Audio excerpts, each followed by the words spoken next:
সরকারি চাকরিজীবীদের জন্য আসছে বড় সুখবর। দীর্ঘদিনের অপেক্ষার পর অবশেষে নবম পে স্কেল বাস্তবায়নের পথে এগোচ্ছে সরকার। তবে এবার শুধু বেতন বাড়ানো নয়, সবচেয়ে বেশি গুরুত্ব দেওয়া হচ্ছে নিম্ন ও মধ্যম আয়ের কর্মকর্তা কর্মচারীদের ওপর।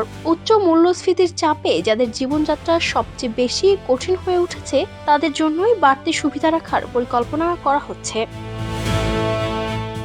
সংশ্লিষ্ট সূত্র বলছে, আগামী 2026-27 অর্থ বছরের প্রথম দিন অর্থাৎ 1 জুলাই থেকেই নতুন পে স্কেলের প্রথম ধাপ কার্যকর হতে পারে। প্রথম ধাপে সরকারি কর্মকর্তা কর্মচারীরা বর্তমান মূল্য বেতনের উপর অতিরিক্ত 50% সমন্বিত বেতন পাবেন। এরপর পরবর্তী অর্থ বছরে একইভাবে দ্বিতীয় ধাপে আবারও সমপরিমাণ সমন্বয় যোগ হবে, অর্থাৎ 2 বছরের মধ্যেই পূর্ণাঙ্গ বেতন সমন্বয় সম্পন্ন করার লক্ষ্য নেওয়া হয়েছে।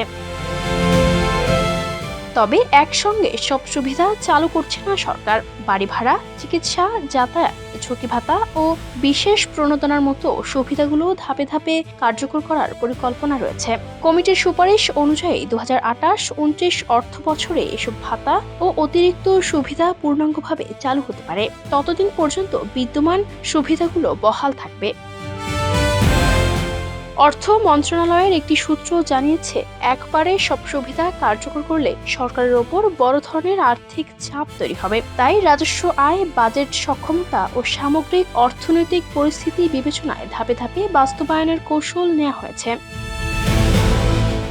এ বিষয়ে সাবেক অর্থ সচিব মাহবুব আহমেদ বলেন, কয়েক ধাপে বেতন বৃদ্ধি করা বাস্তবসম্মত সিদ্ধান্ত। তার মতে, গত কয়েক বছরে মূল্যস্ফীতির কারণে সরকারি চাকরিজীবীদের ব্যয় অনেক বেড়েছে, কিন্তু সে অনুযায়ী বেতন বাড়েনি। অন্যদিকে বৈশ্বিক ও অভ্যন্তরীণ অর্থনৈতিক চাপের কারণে একবারে বড় আকারে বেতন ভাতা বাড়ানো সরকারের জন্য কঠিন হয়ে পড়েছে।